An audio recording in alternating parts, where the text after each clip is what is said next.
Hello, ladies and gentlemen. Welcome to episode 610 of the DrunkNerds podcast. I'm host as always. Yeah, screw that one up. I'm host as always. I'm Tyler, and join me, we have the man, the myth, the legend himself, Sir Colonel Gables. What's up, buddy? Glad to be at the end of another week, another wild week.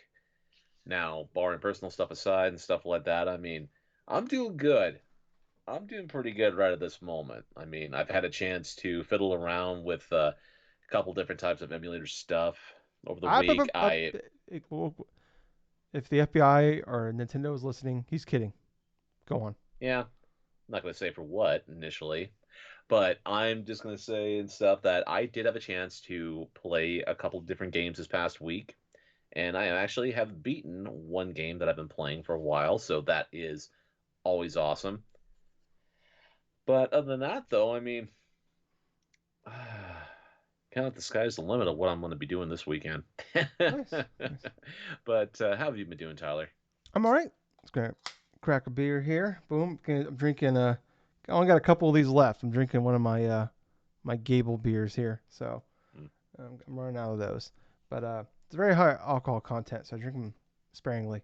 But I'm doing all right, clanging and banging as always. I got some a cool thing happened. I was able to Mm. um, All Elite Wrestling. Huge fan of AEW. It's coming to Des Yeah, Moines next month, and yeah. I was able to secure my ticket.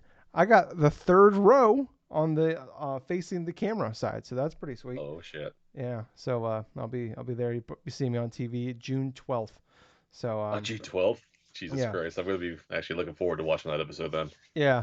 So I'll be there. I tried to get in like I got into like the early access one to I tried to go in. I was like I'm gonna get like front row or something like that because it wasn't it was like 180 for that ticket, but I tried to get in like at like right at like it was like 10 o'clock like start, and then I Yeah. went in like 9:58 to like get in there and get ready, and like the whole site was down. So Oh so I God. wasn't able to get in for like 3 or 4 more hours, and then I finally got in. There was like 3 seats left in the third row. And that was like, all right, well I'm buying that. So yeah, I got that. So I'm pretty excited about it. I've been to a wrestling Yeah.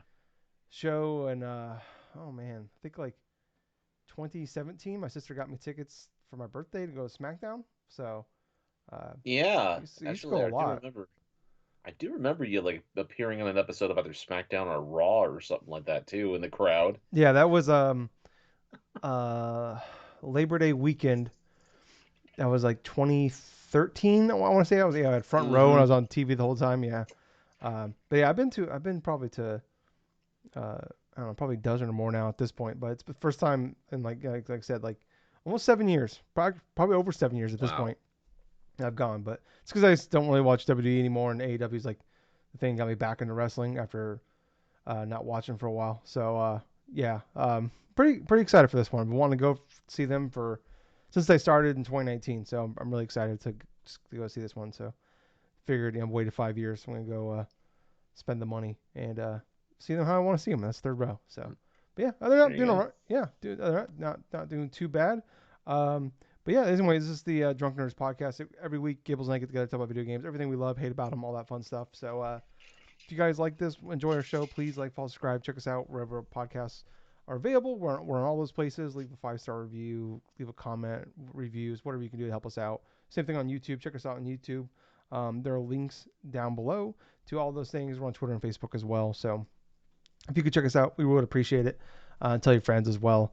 But Gables, Yes. we got a pretty good news cycle this week here. We've had Hmm. some some slower weeks the last couple weeks, but we're into one of my favorite times of the year.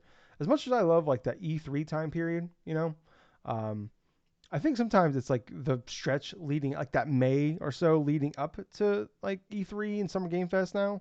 Um, like honestly, like that's like almost like more exciting because just like it's almost like going into Christmas where it's like you're excited for Christmas like when you're a kid, you're excited for Christmas. Mm-hmm. You're looking forward to like but it's like the anticipation sometimes is better than what you actually get. Even though if you get some great stuff, it's Right. like it's the what ifs and the what abouts and what it could be kind of stuff. So we're in that kind of weird time phrase where I feel like anything is possible. But we did get a official release or a reveal for Xbox Showcase. Will be happening on June 9th. It's a Sunday at 10 a.m. Pacific time. And they do it every year. I've been doing it for I don't know, probably like over a decade now at this point. Probably close to 15 years. But all kind of knew this one. But they did reveal that they're bringing back what they did last year, where they did like they did the Xbox showcase. They're no longer doing Xbox and Bethesda now; it's just Xbox. And then Okay. there is another one. Like last year, they did a Starfield like showcase like right afterwards. So it was like 30, 40 minutes long. They're doing it again this year, but it's redacted. But Hmm. people, if you, it's not. It's one of these things where I feel like they're like making it redacted, making it sneaky, but like we all know what it is, because it's obviously it is the Call of Duty Gulf War. I believe it's Black Ops Gulf War is what's gonna be called. Um, that's what it is. It's gonna be a showcase for that immediately afterwards. So have that again. Um, Before we get into like everything else here, um, I gotta say I kind of like the idea of them making it separate because I feel like whenever we see it like Summer Game Fest or like it's at E3 press conference or it's just like it's in the middle of anything, like Yeah. it's always like a 10. It's like you know what you're gonna see. It's always the same. Like it just looks pretty and prettier. It looks cool. Don't get me wrong, but it's like I've seen enough times. It always kind of kills the flow. Even for like me, like back in the day when I was a huge like Call of Duty fan, um, I always thought it kind of killed the flow of the showcase, the press conference. So putting it at the end and making its own separate thing, you can just dip out if you're interested. But also kind of this as a two for here. It's also like kind of like where they always did the Xbox and Bethesda showcase. Now they're pushing Bethesda's now just X. It's no longer separating Bethesda from Xbox. It's kind of the same idea now where it's like, hey, you're gonna see Call of Duty and you're gonna see with Xbox. So kind of putting that in your head that hey, Call of Duty is reminding you in a not so subtle way that Call of Duty is now owned by Microsoft slash Xbox. So I don't know, Hmm. Gables. Interesting. Kind of what are your feelings about them, breaking this out? Well, in a way, it's not too surprising. I mean, if you want to showcase something that is as big as say like a Call of Duty or something like that, I mean, having it separate from the main initial announcements that you're gonna have and stuff, I mean, that makes a lot of sense from that point of view. On top of that, it's like even if it's gonna be teased for the initial like uh like showcase or something like right after, I mean, Mm, they have to have something that's going to be substantial. They're going to be showing inside the main Microsoft show in order to kind of warrant this more of, because mm, you know how Call of Duty is in terms of like a yearly release and stuff. It's like, what's making this one the one that you're going to want to buy this coming fall? If you've lapsed quite a few years, or if, like, say are getting kind of burnt out and you're still wanting to play a first person shooter, but you're playing free to play shooters, say like with Fortnite or with Apex Legends, or even with some of the newer ones that are going to be coming out that is going to be competing as well. I mean, what's going to be the main point of that? But yeah, we'll see. We'll see then, though. But I do believe it's a good idea that Microsoft is doing something in this regards, because like you were just mentioning, last year they did the same thing with yeah, another release that they had. yeah. The Call of Duty one was in, I think it was Modern Warfare 3. It was in the Summer Game Fest one. And it was just Right. like a 10-minute long part of like the campaign. And it was just like, this is kind of boring. It's just a pretty, like, it's the same missions over and over again. It's just getting prettier and prettier. But, um, yeah, I don't know. Yeah, like, um, the, I'm like, I guess I'm a little more intrigued by this one because this is the first one to ever actually get the full 4 year life development cycle. So this will be the Right. longest developed Call of Duty ever. So because there was like Modern Warfare 3 because it wasn't gonna be ready for the last year, so they turned all that DLC they had planned for Modern Warfare 3 into, well, for Modern Warfare 2 they turned into DLC. They turned into a full game for and made it Modern Warfare 3. Um, Okay. so I got an extra year. So I'm a little interested in that, and also like Black Ops is like the IP now of the Call of Duty landscape now. Like like Modern Warfare, they kind of like feel like they kind of ran in the ground at the last couple. And then, but I mean, even like someone like me went back for Cold War, Black Ops Cold War. So I'm intrigued in that sense. Um, but I'm like, I don't know. I just want to play the campaign. That's all I care about. So I'll check it out. I'm gonna watch it, but like, yeah, I'm like, I just like the idea it's separate, and that's great. Part of me kind of hopes that like, they're gonna do like a bait and like, was that bait and twist or bait and switch, and then like, it's Hmm. something entirely different. So that'd be kind of cool. But some other stuff here that like Yeah. we feel pretty confident we're going to see here based off rumors and stuff like that. Gear 6 should be revealed. I did put in parentheses. Um, Whatever happened to that rumored like trilogy remaster they were doing at one point. It'd be cool if maybe that got revealed here as like a little like, hey, like put this in its place because I feel like it sounds like Gear 6 is probably a year or two away at best. So it'd be cool, like a little something. Because it's been almost 5 years since we had Gears 5, so kind of cool. Yeah. Shattered Space, Starfield's DLC. We should expect to see it there. They just said that Todd Howard just did an interview this week and he said it's supposed to come this fall. Um, Okay. we So this is some information we have here as well. This is from The Verge. Activision is targeting the next Call of Duty for late October. Avowed and Microsoft Flight Simulator are likely in November, and Indiana Jones is in December. So that's kind of what I expected. Like, I mean, they got a lot coming soon that they can show here. Then Microsoft is supposed to have a lot of games to show this year, more than 2023 showcase. We should expect to hear from the 2025 lineup as well. And like I said, like a lot of launch dates, we should be getting launch dates for a lot of these. Um, and I've looked up and I try to find. I think this is every game that we know about that's currently in development from Xbox Studios.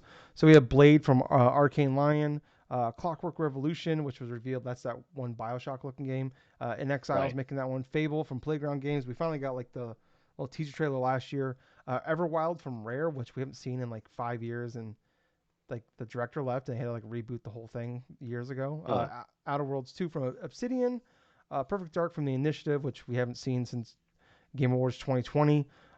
Right. South of Midnight, that's that one game with like the guy in playing the guitar in the bayou. That's Compulsion Games. And State of Decay 3, we got a teaser trailer in like I want to say it was like spring 2020, and it was that one with like the zombie deer, and we have not seen or heard anything from them since then. So a lot that they've already announced. Like this kind of been complaining of them as they announced a lot of shit years ago, and we haven't heard from them. So I'm curious if they're going to announce a lot more, or are they going to just like, hey, we have a lot we've already announced. Maybe we should get some updates on. But I mean, Gables, how excited are you for the Xbox showcase? As far as excitement goes, I mean, it is sort of moderate. I mean, there are a lot of things that are expected from the show. I'm not entirely sure if a lot of that stuff is going to be showcased front and center. I would believe confidently so that we may see something Gears of War related, but I'm keeping it at a modern tone, like a moderate tone with all Okay. this, because you don't want to be overexcited for anything, though, because there's always room for disappointment. But I'm just the type of person now, it's like when anything like game conferences related or anything like anything rumored that may seem like it's too good to be true or something like that turns out to be true or false or whatever. I love to keep my expectations low. So at this point, it's going to be a little bit above. It's going to be like moderate because Microsoft has been on a pattern as of late to where it feels like they're finally building something off of the later half of, like, say, the year last year and stuff. I mean, last year they did have that Hi-Fi Rush release and stuff. Redfall was definitely a kick in the pants. That's no shaking anything about it, though. But everything else from, say, the second half of last year all the way up to right now, it just seems like it's just bubbling and sort of manipulating itself to where it feels like we're getting consistent momentum. And Mm-hmm. so seeing if this is going to be the culmination of that momentum at this Summer Games Fest like conference for Microsoft is going to be interesting because it's like we're very close to seeing like the release of Hellblade 2's Senua Sacrifice. We're very close to seeing more potential reveals, not just from franchises, say like with Fable or Gears of War or you know, it just feels more exciting right now on the Microsoft front, and it hasn't been this way in quite a long while. So Yeah. I'm kind of interested in seeing what is going to come out of this conference. Yeah, I'm with you. Like, it's been my complaint for, I mean, nearly a decade now. Like, Hmm. um, as much as like I really like Phil Spencer and stuff, I think like he's probably one of the best communicators of the big three. Maybe all the like the heads of like all the big studios and publishers and developers out there. Um, but my big complaint with him, like you look at like a lot of people like always like loved their like the back half of the 2010s, their like E3 press conferences, like they were good shows, but like when you like kind of take a step back, it's like okay, but why does this make me excited to play Xbox? So a lot of times those games are like Yep. third party games, they were just showing off there. You know, obviously Game Pass has helped quite a bit. Like there was the one I think in 2021, I want to start, maybe it was 2020. I can't remember. Anyways, there was one where like they like had like 31 games, like 28 were coming to Game Pass. That was awesome, but it was all like, you know, very few if any were like actual like exclusives, you know. But it's still exciting. Game Pass, it's Right. a service they're selling. It's still the it really is the key of their business is Game Pass right now. Um, but like I've really thought since like I'd say 2021, like they've done a really good job of like really 20. I'd say 2020. Like, but they, you know, the fault now looking back at 2020 is they just announced way too much shit that's way too far away. Like I said, Hmm. there's all that. A lot of those games were announced in 2020. We haven't seen them in 4 years, or we've had like one update since then, and there's been little to no more information about those games. But like you look from on, it's like man, they've had some really great conferences. They're showing off a lot of great games. Like Game Pass is like kicking ass, and like man, there's some great games coming to Game Pass. I'm excited to play, but it's like the games come out and they underwhelm or they get delayed or we like I said we just go years without hearing from them. Look like Starfield and Redfall got delayed like a whole year, and then Redfall comes Hmm. out and it's what it is. Starfield comes out and like I feel like myself included, like a lot of people like give Starfield way more shit than it deserves. Like Starfield's a really good game. Like it's not perfect. There's definitely like you know I played like 60 plus hours of that game. I liked a lot of the game. I have a lot of problems with that game, but it's still like there's a reason why the game's reviewed so well. Like a lot of people really like the game. I feel like it's one of those things you look back like people like look back on. It's like I don't know. It's one of those things where it's like it's a really good game. It just has some flaws. And it's like Like I many think other Bethesda games, yes. yeah, but it's like it's where the flaws are different than like the flaws of like the other games, where the other games are just kind of like the Bethesda jank, and this doesn't. But I don't know. It's just weird like how much shit that game gets. It's like where it's like it's a really good game, but like it's just like I don't think it's a game people like still were playing Fallout 3 and Skyrim today. It's not people won't be doing that with Starfield. You know, Right. And you like know what? Even with Starfield, it's like that game was hyped up for like decades beforehand and stuff. So it's like no matter what would have occurred and stuff with the actual final product of Starfield, I mean, people are going to be disappointed regardless. But I do understand your sentiments as well as many of our friends' sentiments when they were playing through Starfield. I mean, I tried playing a bit of Starfield as well. It didn't really capture me as much as I had hoped, but at the same time, under the cusp and stuff, there is a good game that is behind there, and there definitely are a lot of interesting experiences in that world. But yeah, it's just kind of like a weird sort of gray area for Starfield, where it's like it has been successful for Microsoft, maybe as not as much as what some people may have wanted to be off the cusp of like say a Skyrim and stuff when that initially launched and everybody was playing it, everyone mm, loved replaying it over and over again. It just feels more tepid, if anything, in terms of Starfield so far. But then yeah, again, it all depends on what other DLC stuff when for given maybe changing certain people's opinions about it. So yeah. I just think yeah, going into that one, and we're going sorry going to tangent about Starfield here, but like I don't know. I just because I've been hearing because like Todd Howard did an interview this week, and like people have been bringing up the shared space stuff, and they just like announced this new massive updates coming like May 15th. That's gonna right. fix a lot of the issues I think people have with that game.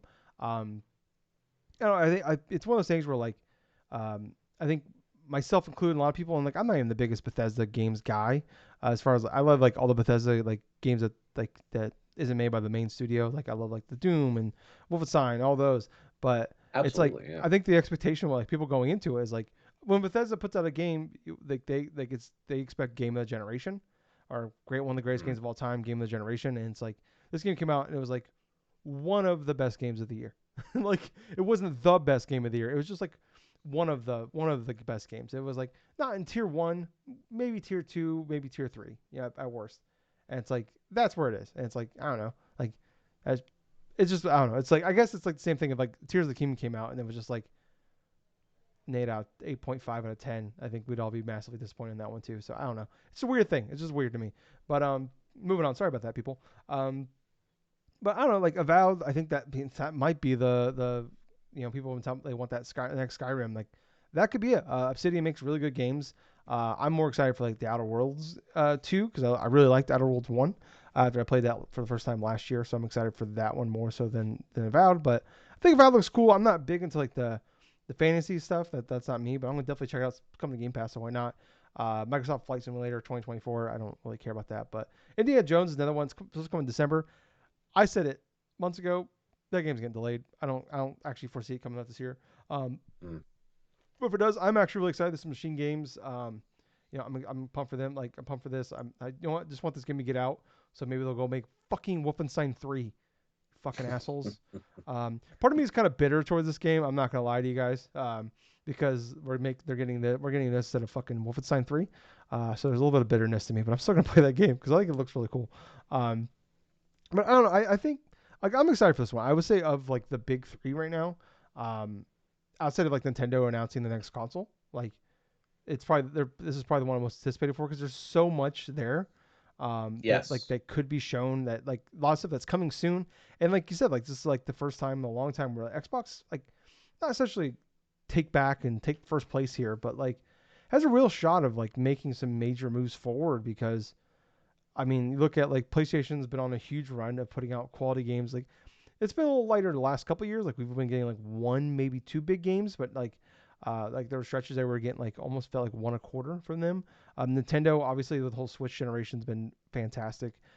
This Yep. now we're looking at Switch and PlayStation 5 having pretty pretty. I'd say Switch is pretty bad, honestly. This might be the worst year for Switch other than like 2020 for like what they're Yeah. putting out right now. Obviously, we Yeah, still you got know what? I can agree with you on that one because it's the typical sort of like wind down of a generation and stuff, and it's going through front and center with Nintendo Switch. But yeah, for both PS5 and also the Nintendo front right now, it's like it's more tepid sort of like releases, first party stuff. It's more of a for Nintendo's case, like I just said, it's like an unwinding, like a winding down of like the momentum of the Switch into something else and stuff. And Microsoft definitely does have that momentum, like I stated too. And it's like this is the one where they feel like they're on the ball. So it's yeah interesting. yeah, like right now it's just like you guys like they're lining everything up, and it's just a matter of like you know you know actually accomplishing those, putting them out, have good quality games. Like not everything's gonna be game of the year, but like having a consistent string of like really good games. I feel like that can start with Hellblade 2 here this year. So that's coming out in just a few weeks. Like that's probably my most anticipated game the rest of the year. Um, yeah, like honestly, to me, I'm like I said, the one I'm looking forward to the most because like yeah, Switch is a pretty bad year, and PS5 is like I feel like PS5 has been okay, but like their biggest hits have been like you know third party games they made deals with, and then like Yep. Helldivers 2, which obviously is the biggest game of the year, but as far as sales go, but yeah, I don't know, I'm pumped. We'll do like a prediction thing as we get closer, but that's just kind of what we got for right now. Gables, well, speaking of Nintendo here, and being a pretty bad year for Nintendo, it Yeah, might just get a little bit better, maybe. So that's Nintendo, possible. yeah, so Nintendo World Championships NES Edition has been rated. This is pretty interesting. Pyro, the guy on Twitter that leaks every, Pioro. I don't fucking know. Um, It's the he name of uh the game. he he tweeted out a picture of the cartridge of the Nintendo World Championships 1990 edition, which is like the rarest video game you can buy. Yeah. Like it goes for like six figures now. Um, so he tweeted out that image of that a couple of days ago, and then all of a sudden yesterday, um, there was that came out that was being rated. That the Nintendo World Championships NES edition was rated, and there's actually a description we have here. So this is a collection of 2D challenges and platformer games in which players traverse through various modes, example speedrun and survival. Several challenges involve reaching specific points, while others prompt players to defeat small enemies or survive brief battles. Some games depict pixelated characters using small swords or arrows to strike at enemies. Enemies typically get stunned or disappear in a flash. He also Pyro, whatever the fuck his name is. Um, uh, so he, like I said, he tweeted out the picture of that cartridge. People went crazy because a lot of people, I think, at that point were expecting, oh, they're gonna put it like on the Nintendo online services. Um, but he later stated that this is something that we'll have to pay for. So it sounds like this is going to be a actual full fledged game. Kind of sounds like almost like what NES Remix was. People like it's one of those games where like everybody keeps talking about. It's like not everybody, I think for the hardcore Nintendo fans, it's like one of like the couple like the NES Remix 1 and 2 are like one of the few games from the Wii U with like any name value I'd say that aren't already on the Switch. So it's always been interesting. It's like why haven't these been? But you feel like those are like easy port overs and they just haven't done it. Um, Right. Maybe it kind of just sounds like this is just that. I don't know. What are you thinking on this one? Quite honestly, it kind of feels like it's a confirmation that their Nintendo's delving back into the pool in terms of like maybe another potential NES remix. But with this, with PLRO going through and showcasing this Nintendo World Championship cart plus the various stuff, I mean, I think back what initial thing the World Championship cart was all about, and that was you had a cluster of like three games. You Mm. had to do set amount of things, like for say Super Mario Brothers. I think it was You like had to Mario collect 50 Three, coins, RC Super Mario Racer, and things. Brothers. The Yeah. second one was you had to finish the first lap in not F Zero, so, RC Racing or something like that. Mm-hmm. And then the Yeah. third one is you had to get as high score as possible in Tetris in like 2 minutes or something like that. Yep. Yep. Those three games, absolutely, and stuff. And honestly, Nintendo, even like years later, went to the well and stuff to creating NES Remix, which you did similar tasks and stuff to what those World Championship games were to do, that did do back then and stuff. Yeah.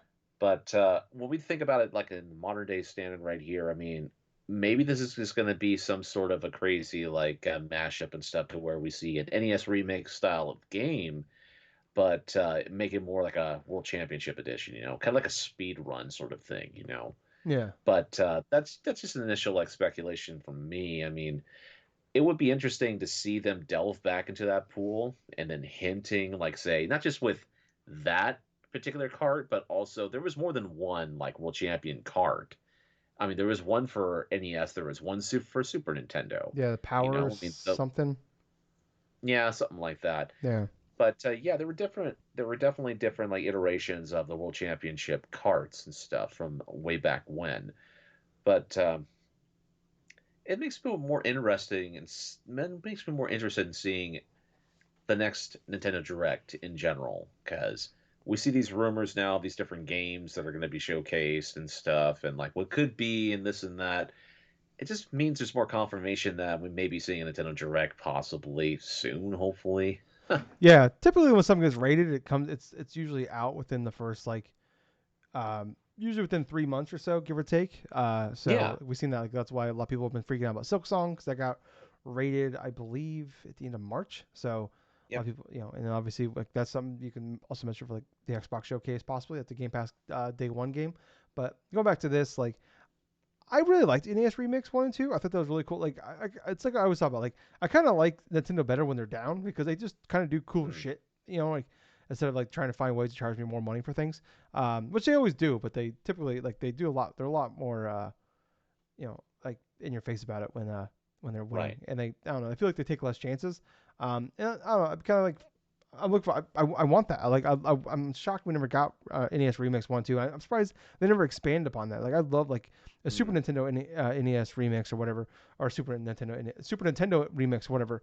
Um, like I kind of hope this is what it is. It's like a bunch of challenges. Like this was cool. It's like a bunch of quick short challenges, almost like a not as fast paced, but almost like a WarioWare type of thing. Where there's like a Yep. lot of short little chunks of games, and I think it'd be cool if like this is almost kind of becomes like a new series that they can do where they do this and then they do a Super Nintendo, then maybe they do Game Boy, and then like these come out and they're like $20 type games like that. That's perfect and like fun little games you can like put in the spots to fill in gaps where you're kind of light on games coming out. Like I would love that. So um, I don't know. It's shocking to me though that like this. I mean, we see games get leaked a lot from um, being rated all the time. It's like usually they come Right. out of South Korea, but I don't remember it. I mean, there might be a.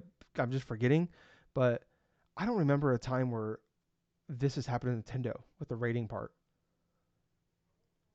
I can't remember one. Like it's very rare they get like we have major leaks from them like that are very Hmm. obvious. Like the Fire Emblem one from what was that 2 years ago that happened. was pretty shocking. Like obviously we had screenshots of that game. That's even correct. We don't see Yeah, that absolutely. from most studios. Um, but yeah, it's like it's just crazy from Nintendo like to see this happen. Yeah, it definitely is because they're so tight-lipped on a lot of their different projects that they do that when potential leaks do turn out to be true, they usually hush a lot of those people that did the leaking and stuff fairly quickly. And thus we like to refer to them jokingly as the Nintendo ninjas. But when it comes to this, I mean, yeah, this is kind of unprecedented. It's like we have a game that's confirmed basically to have this licensing stuff gone through and stuff. But at the same time, we don't know next to nothing about it besides it's just an NES World Championship card, like possible game. Yeah, but I don't know. I'm excited to see what it is because I probably the one more like obviously it's like we don't have a lot from Nintendo right now coming, but one of the more exciting things coming from Nintendo for me outside like the Switch 2 at this point. So um, moving on here though, Gable, some other fun news. This is another leak here. Um, so Resident Evil 9, we talked about this not too long ago that there was a lot of rumors that it could be an open world game. Now some more information. It could be revealed soon. This is all from Dusk Golem. This is maybe the outside of that PRO guy, whatever the fuck his name is. Um, him and like Dusk Golem are like the two most reliable leakers, maybe in video games. I don't think Dusk Golem has ever missed. So usually what he says will happen. He just knows everything Capcom. He has all the information, especially on the Resident Evil side. Um, so he mentioned here that should be revealed soon, early 2025, possibly.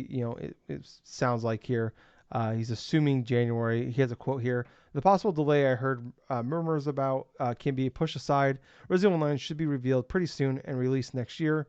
If what I heard previously holds true, it should be in January. It'll have had about a 7-year development cycle. The Insider also claims that Resident Evil 9 started in development in 2018, and it's supposed to be Resident Evil 8 in the main series. At this time, Resident Evil Village was seen as a spin-off project before eventually becoming the eighth main entry. He also mentioned previously that like there was like I can't remember what he called it, but it was basically like a trilogy of like turning the Reach for the Moon engine, the RE engine, um, Mhm. of turning like having a trilogy of like open world games in that engine because they never like done anything with that engine before outside of like the Resident Evil games previously. Right. Dragon's Dogma 2 was the first one of that.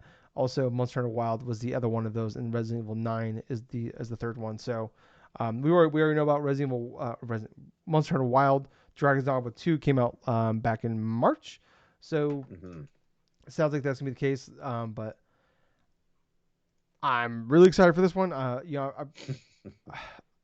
really love like everything that's going on with Resident Evil. Obviously, like a lot of people since like the remake. Or no, Resident Evil 7 I guess kicked it off like 2017. But I'm really excited for like what they're gonna do here. A little part of me is like I said, I'm really excited, but it's also like a little bit of like burnout, and maybe I want.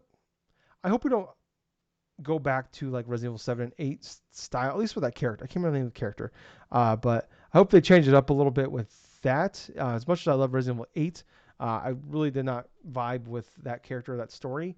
But I love Resident Evil Village was awesome, but I just don't could not care less about that character. But I'm not super jazzed about the open world aspect of it. If it's more like Resident Evil 8, where it's like open area, uh, there's like 5 open areas in that game. Like I'm down for that. It's kind of like what Resident Evil 4 remake was, where like that's more of like Right. I think it has like 3 open areas. Like I'm totally down for that. Like, but I don't know unless it's like an open world like Raccoon City. I don't want it. Like it's just I don't. Not every goddamn game needs to be an open world. I'm so tired of everything becoming bigger and bigger and bigger.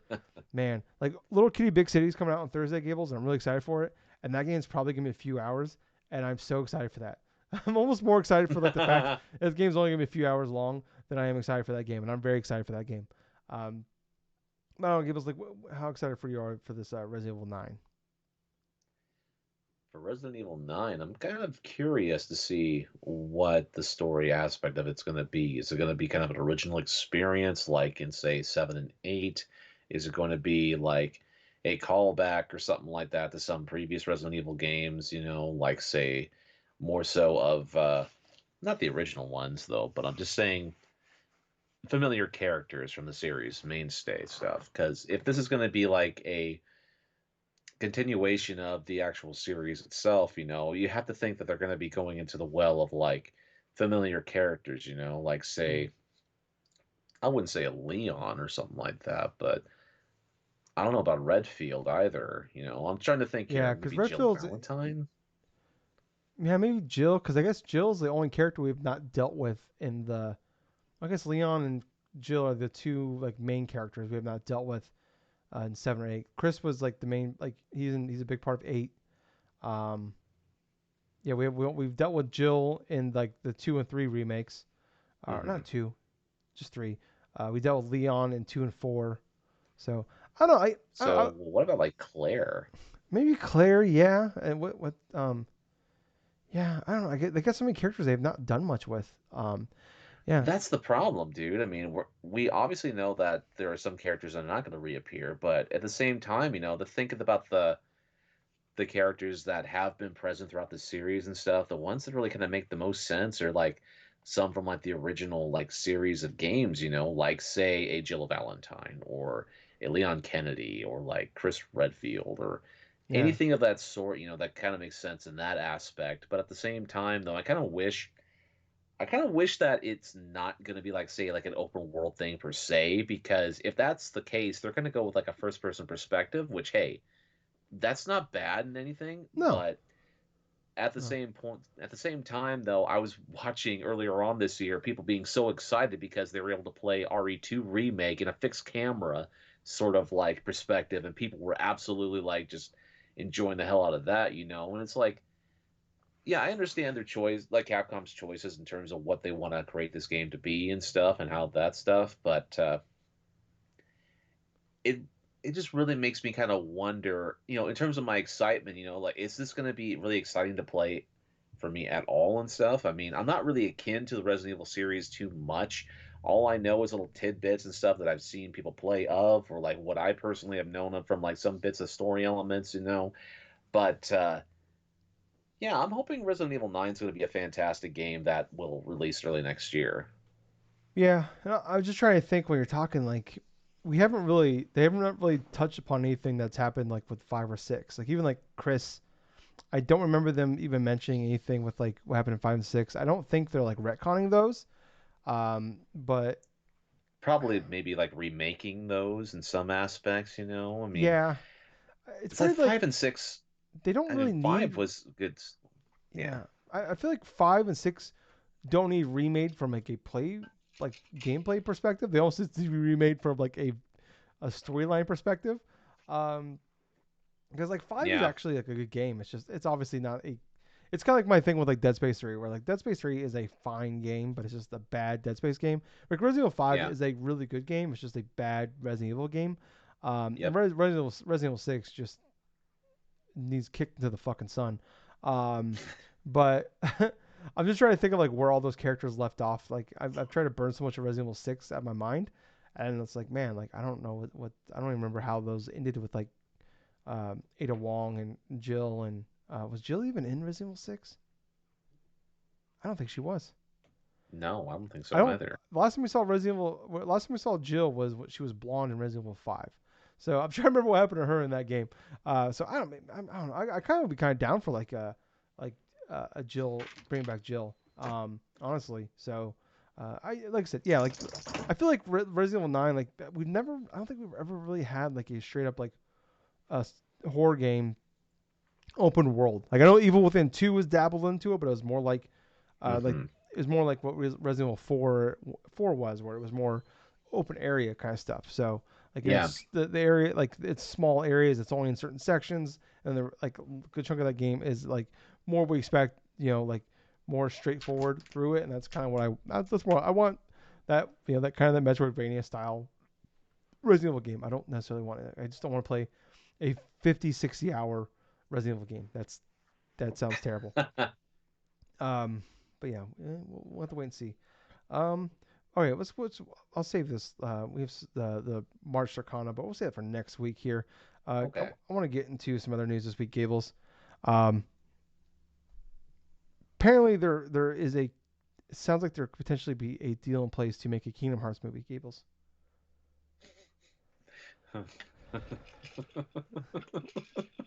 I laugh at that because it's that thing where it's like, where the hell did they begin? I mean, let's be honest with you, it's like when it comes to Kingdom Hearts in general, I mean, it's incredibly hard even for some diehard Kingdom Hearts fans to keep track of the entirety of the story Mm-hmm. itself Mm-hmm. because they're tied across multiple games, multiple systems, multiple platforms, and then for the things that were remade and reported to current generation systems, yeah, there are certain changes that also have applied to that, and it's very convoluted, very top heavy in terms of story and also in exposition, like exposition, for in terms of more explanations and stuff. Yeah.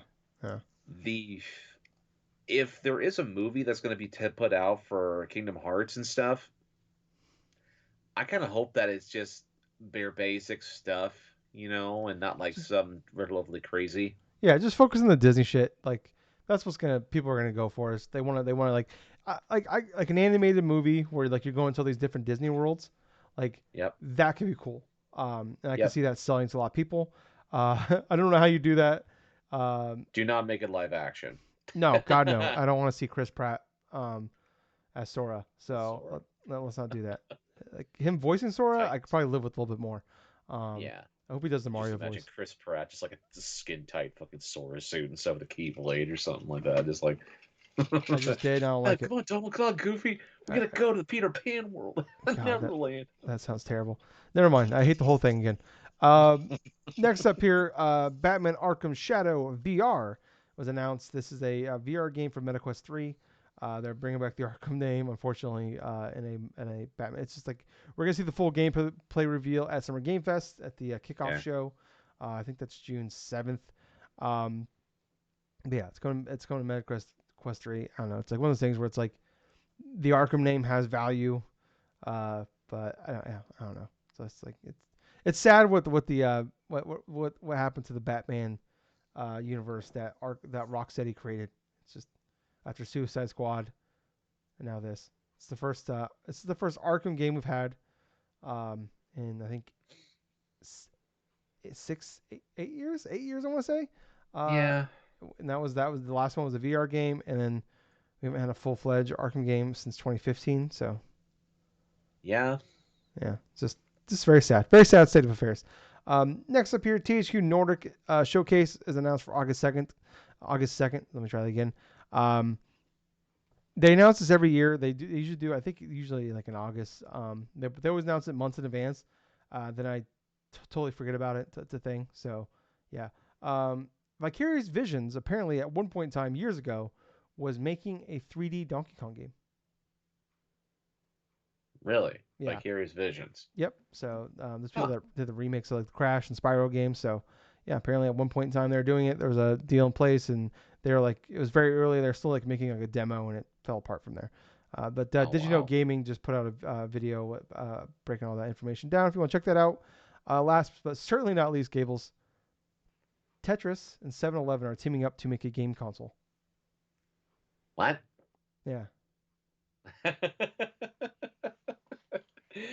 Oh, that's gonna be interesting to It, see what the concept of this is. Is like, are they gonna go with like freaking freaking big gulp like Tetris cups or some shit? Gables. Yeah, exactly what it is. It's What? literally yes.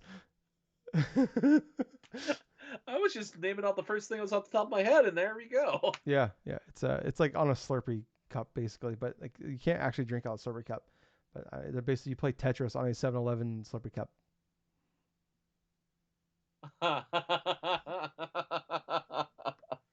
Oh my god, that's so bizarre. But yeah, that can't.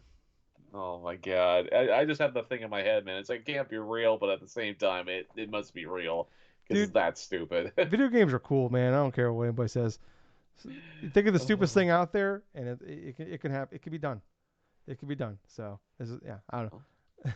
So fucking funny. Well, it's been crazier things, dude. I mean, people got Doom working on a TA85, like TI-85, like calculators and shit. Yeah, exactly. So and then you're gonna be able to drink a Slurpee and play Tetris. So uh, you can't get it yet, but apparently it's gonna be $30. when it does come out. So Oh, yeah, oh, interesting. yeah. So Gables, Christmas present. I already know what I'm getting you. Eh, So moving on though to what we've been playing. Gables, you want to go first? You want me to go first, buddy? okay, I'm gonna go first this time because there are a couple games that I have played this week. So to start things off, I have finally finished up a run of Balatro. So Oh, my boy. I actually did beat Balatro, and I'll tell you how I did this thing. And what was hilarious about it is I took a break from the game for like about a week or two, right? And like the first time I had the inkling to play it and stuff, I went on a run. Actually, it wasn't the first run, it was the second run of the night where I came across a Joker that allowed me to power up its multiplier for every turret card used. So basically, what ends up happening is during a game of Balatro, you'll come across these subsidiary cards. Other than like the Jokers and stuff, you'll get either planet cards or you'll get turret cards, and each of them have different types of effects. The planet cards are used to try to increase certain card suits, like say for a flush, for a pair, maybe two pair and stuff. You get the gist. But when it comes to turret cards, the turret cards are the ones that will help you like increase, maybe change two to three cards and stuff to like a different like suit or something like say. Like you choose up to like three cards to change to like clubs or something like that. Or you would gain certain amount of money doing this and doing that, right? So this Joker that I found fairly early allowed me to gain different types of multipliers. Like it would add on by one the multiplier every time I would use a turret card, and it got up to like about by the end of the run, it was like about up to 20 in terms of the multiplier itself. How I did it was I was using a deck that I had unlocked, a yellow deck, which you start the run with $10 inside your pocket, right? And so from that, I was able to adjust different types of jokers to try to like go through different types of the other rounds. And so the earlier rounds, like the very early rounds, like the first couple, I was having like an easy time going through getting decks, like getting hands and stuff. I would be winning by like the first or second hand, and then I would accumulate all this money because I would have all these multipliers and all these like plus one or plus two like cards. And because I got so much money per round and stuff, I kept getting upwards to like maybe like earning like 15 to maybe like $20 or so a round. And so by that point, I was able to increase the amount of winnings I get through each round and then invest inside of like say another Joker or a couple of packs that had tarot cards in them, or boost up a lot of the different card suits inside of my deck by using like making them like wild cards or making them like glass cards and stuff, just different types of stuff that would help me increase the multipliers of what suits, like not suits, but what like types of like card combinations I could do and stuff. And at one point, because I had so much money, I was able to increase literally one suit to like about level 5, right? Which meant that I would be getting so much actual points from playing basic things, like say a full house. I was playing thing like a full house or something, and because I had leveled it up, that suit from like level 1 to level 5 and stuff, I was getting like literally like thousands of points in order to try to get this stuff going and beating each round and stuff. The way I beat this game though, it was actually pretty straightforward. In the bottom left corner, you have something called ante, which what an ante means is like you have to beat these set of challenges and stuff to get to the next ante. So the maximum amount of that is 8. And so I started off with ante 1, finished up and stuff until finally I get to like around ante 6. And then I sold off a couple different jokers to set up what would eventually be like the clear like winner or something like that. It literally came down to the last ante, the final big bet, the boss bet, right? And my initial play was I was like running out of cards, right? And so I finally get the setup that I've wanted. I had the highest possible like level at the time for what I was leveling up, right? So for example, a full house, level 5.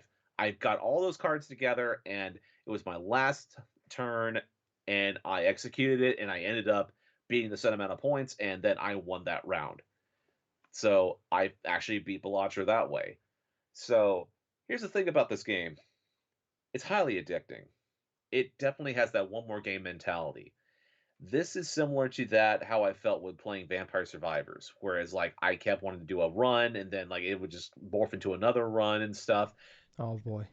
However, at the same time though, it got me more interested in playing poker because for someone that doesn't play poker at all and just learning about the different card suits and then figuring out like what suits and what combinations I could do from like a pair to a flush to a straight to like a royal flush and all this other stuff, it made me much more interested in looking up the terms and the combinations of what you could do when you play a game of poker and stuff. So I thought it was really hilarious that I went from not being interested in certain like card games like that before to like, oh, okay, I have to learn this card game now in order to get good at this game.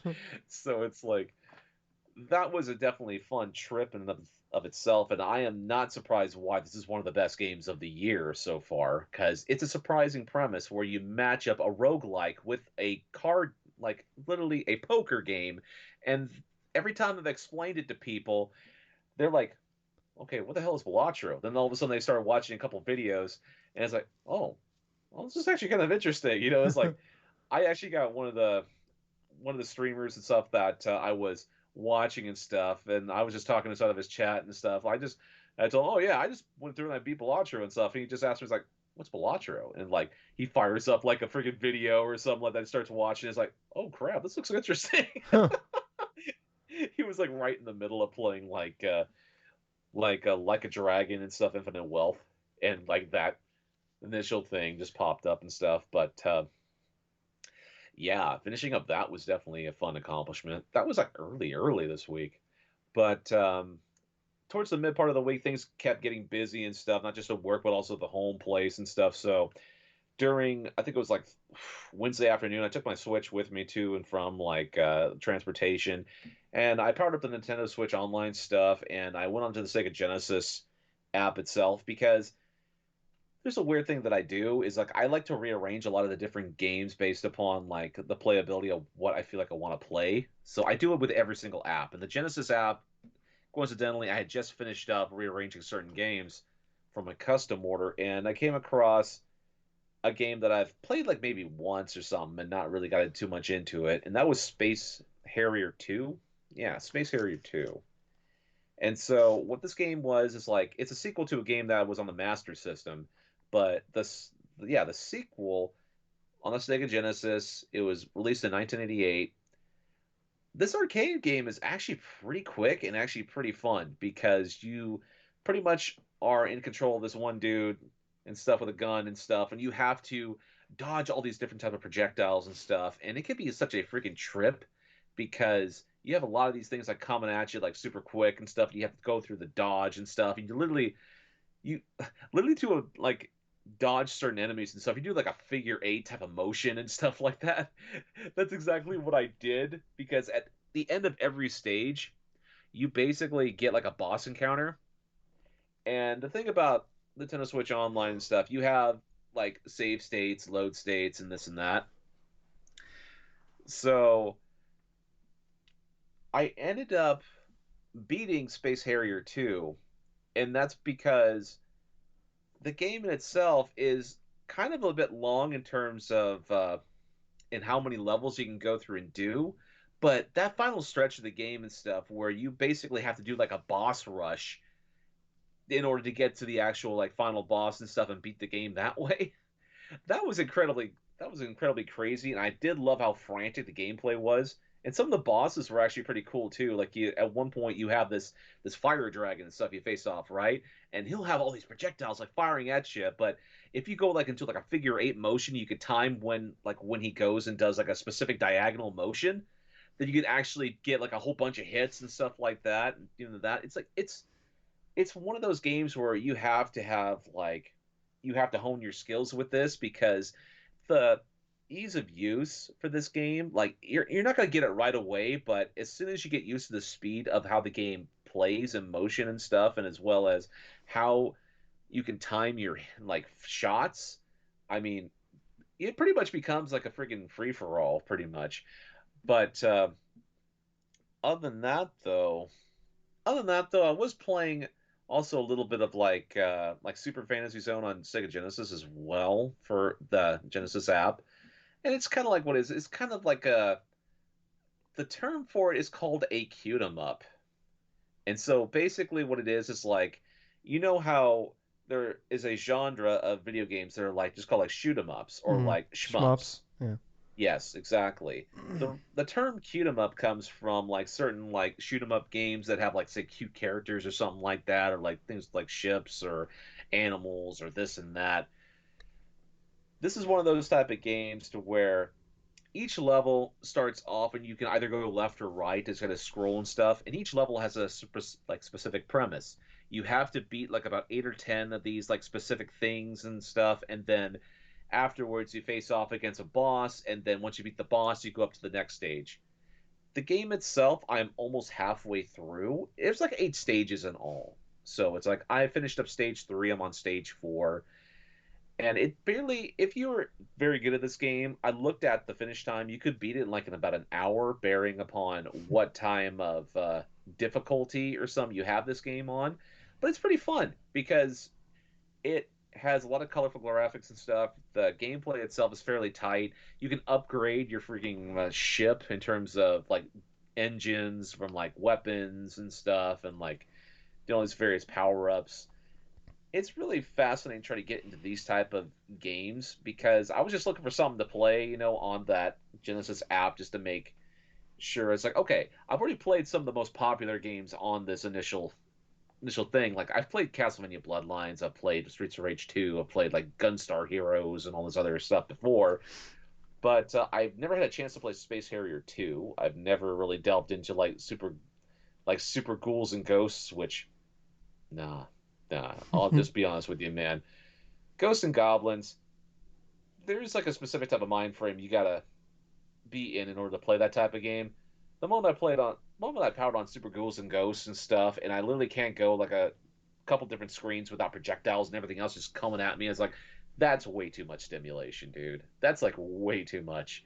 I mean, I've played through Elden Ring and I've had a much easier time playing Elden Ring than opposed to playing Super Ghouls and Ghosts. So I'm like, and yet Elden Ring can be freaking hard too.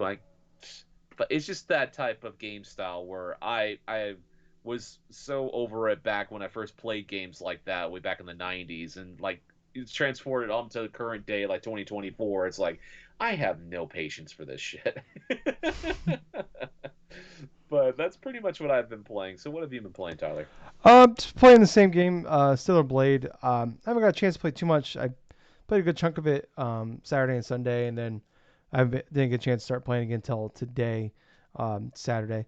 Um, and I just got into like the point of no return section. Good. But I'm loving this game now. Like I hit the point where like I was really liking it. Like I only got like a day with it last week when we recorded, and I was really enjoying it. Now I'm like, this game fucking rules. I love this game. Like this game is fantastic. Uh, like the gameplay, the combat is so smooth. It's fast. I love like man like nothing feels better than like like hitting a perfect dodge or a parry in a video game. Like Yes. it really this really is like almost like a love letter to like Near Automata and like just Platinum itself, Platinum Games itself. Um, I'm loving so much. Like the story is still like whatever to me, but like for what this game is, like I don't really care. Like I do find it interesting, the lore and the world that they built. And like I actually like Eve as a character. Like she's not deep in any sort of way, but I enjoy her as a character. And like Lily, Adam, he's terrible. Honestly, like I don't. He's bad. That character sucks. He's just like oh he. Yeah. Anyways, uh, he's just not good. He's bad. They just need. I don't know what the fuck they're thinking with that one. But like I really like so you have like this main town Zion, which is like your little home world you go back to like Mm-hmm. it's kind of like each area is like an open it's like an open area type thing, and they're pretty decent sized. Um, and like there's people in this town you can go help out and do side missions for, and there's actually some like real I'm not gonna sit there and say like it's the most like greatest all time like storytelling goes, but like there's some really sweet, good character development and like good stories that are in the side quests in this game. And like the side quests we do like usually lead to some really cool like boss fights that you might find like some cool side bosses and stuff like that. And like usually like have some really cool like there's one where like I mentioned last week where like these like humans are like living longer than like basically their bodies are like capable of. So like they Hmm. basically are changing out their body parts for like robot parts and stuff. It's very like cyberpunk like.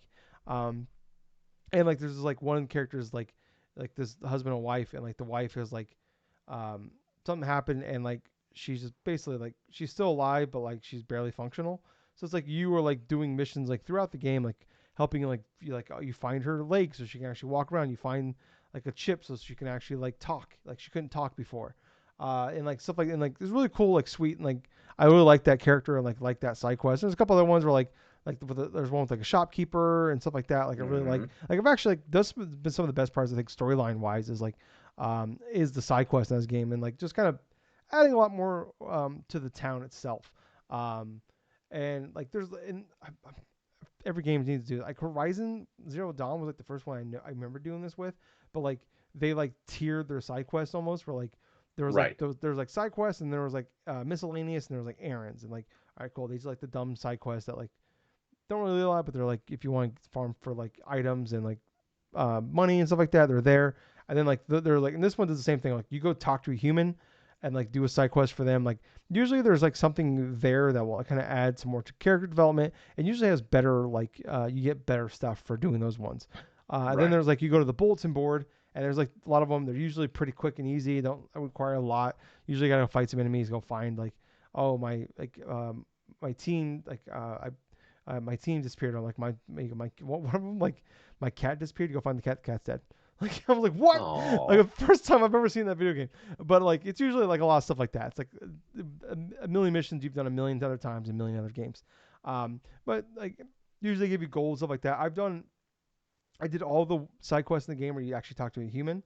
And I got to like I did all the bulletin point all the bulletin board ones, but I like all they really get like they usually don't give you a lot of like you don't get XP from like if you do like the main like the talk to the people ones, the big side quest, you get a lot of Yeah. XP. Like I've almost filled out the entire skill tree. I've only got like a few more you can get like to get to actually max it out. Um, but like you do the bulletin board ones, you like I said, it usually just gives you gold. But it's like I have like two left. I was doing like a good chunk of them, and like they're like whatever, and they're but like I said, they're quick and easy. You usually gotta just like the longest part of it is just getting to the location you need to get to. Yeah. But I was like at the point where I'm like I have like 150,000 gold, and like doing these side quests are giving me like 2 or 3 thousand gold, and I'm like I don't need to buy anything. I don't like I've bought all the stuff I need from the shops. I've like unlocked a lot of the stuff I need. Like I don't like I'm not really. There's no point for me to do this. So like I did a lot of like I said, I did all the side quests. I don't know how like there's like people you find around like that you can upgrade like your H like there's like things you gotta find around the world where you upgrade like your HP and stuff like that, your max HP, and you have like your like power up bar and stuff like that. Like Yeah. I I don't know how much of that I did. I found a good chunk of them, but I didn't do all of them. But anyways, um I'm like really liking it. I'm liking the world a lot. Like I just like doing the combat. Honestly, I just like I see a guy. I'm like I just run at him. I'm like fuck it. I'm gonna go fight. Like I've killed this guy like 1,000 times. I gotta go do it again. I'm just like that's how much I'm liking this gameplay. I was like it's probably like one of the best I've gotten at pairing in a video game. Like I'm not great. Like I'm more of like a dodger or like I've always built like last year when I beat Wolong Fallen Dynasty. Like I got decent at the pairing, but like for me like I've talked about like I always quote the I think Creed 2 where Rocky tells Apollo or not Apollo tells Adonis Creed, you know, like if you want to take a beating, you gotta be willing to take a beating. And that's kind of my mindset in these type of games when I do play them is like I just like get as OP as possible for myself to kind of like give myself a chance. Like I can't go in a fair fight. I gotta be over leveled. Everything's gotta be like I gotta max myself out as much as possible. And like that's Right. still like obviously like I said I've almost filled the skill tree stuff like that. But like um I'm going in, but I've gotten really pretty good at like that actually getting that pairing window down. Um, and like I've gotten decent at the dodge stuff like that. So like I've gotten better at it. I feel pretty good about it. So but like anyway, like this isn't like it's not it's hard. It's difficult and it can be hard at times. But like So far, like the side bosses I fought, have been like some of the hardest fights I've had to do. Actual like fucking not screaming, but like you get the like God fucking damn it. You kind of like moments you kind of like slam your arm down a little bit. You get pissed off. Like very rarely does that happen to me in video games, but it's only like ever like Wolong and this and stuff. But excuse me.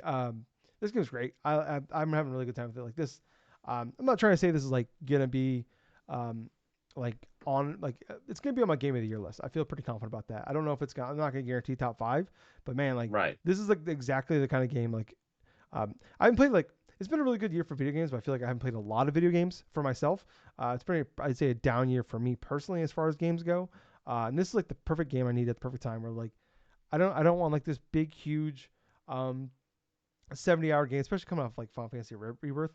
But like I think I'm like 20-ish hours in at this point, and like I said, like I'm already into the point of no return, so I feel like I'm probably only got a few hours left to go, and like that is exactly what I want right now. Like getting it out, I don't have to like focus. Like I put on a podcast, doing a lot of side quests, stuff like that. Like Mm-hmm. and just have a, like just fucking awesome gameplay. It's probably my favorite game as far as gameplay goes this year. So but yeah, like man, I'll probably beat it tomorrow, and I'll talk about it next week. But yeah, and yeah, I'm excited to like get as much as I'm loving it. I'm excited because I've got like three other games that have come out recently or coming out next week that I want to play. So I'm excited to get to those.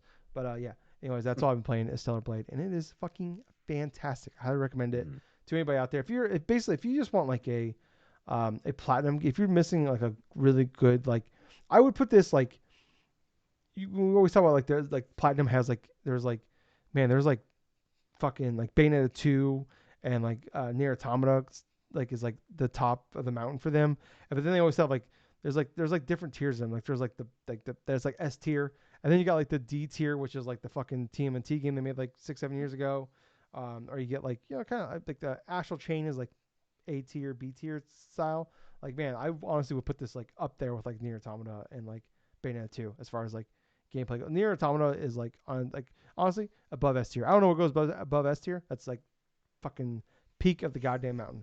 But I put this like a slot below. I put it like Bayonetta 2. This game is fucking awesome. So, and some of the outfits are kind of cool in this game. Obviously, like you can make her, you play as Eve, very attractive woman. Uh, but one of the suits I unlocked was they actually have like a Kill Bill outfit, and so Oh, I've been rocking that with her, and it's fucking awesome. Especially if if nice. you like Kill Bill, and I'm just going around fucking murdering people like crazy. It makes total sense, and it's awesome. So I really like from that. There's definitely a lot more revealing ones if you want that. There's actually a full blown. I unlocked she's just like a giant like teddy bear mascot outfit. If you want to put her in that as well, they got everything. They got everything. So they Oh, got Jesus Christ. you can pretty much cover up or reveal as much as you want with her. But I'm rocking the Kill Bill outfit. It's fucking awesome in that. Kind of just makes me want to like platinum go make a Kill Bill game, honestly. Um, but yeah, this is all I've been playing. But yeah, I think that's gonna wrap it up for this week, guys. Kind of a short episode, but thank you guys so much for listening, watching, wherever you're at. Please like, follow, subscribe, check us out. We're on everything. Uh, Check us out on YouTube. Subscribe, please. We just passed 300 subscribers, so help us out. Yeah, Nice. help us get a little closer. We're trying to get to that 500 and then eventually get to that 1,000. So it'd be great. We can maybe make a little bit of ad revenue on this stuff. But we really would appreciate if you do all that. Like, follow, subscribe, check us out. We're on any podcast service. We're out there. Drunk Nerds, Drunk Nerds. You'll find us. 5-star review, leave comment, all that fun stuff. Twitter, Facebook, we're on those places as well. There'll be links down in the description below. Like I said, like, follow, subscribe, check us out. 5 stars. I was Tyler. I'm Colonel Gables, so until next time, everyone, thank you for listening to another fun-filled episode of the Drunk-Nerds podcast. And hey, Gables. Yeah? It's the wall, brother. It's the wall. Oh god, that never gets old. Never gets old. Bye, guys. See ya. Oh, shit.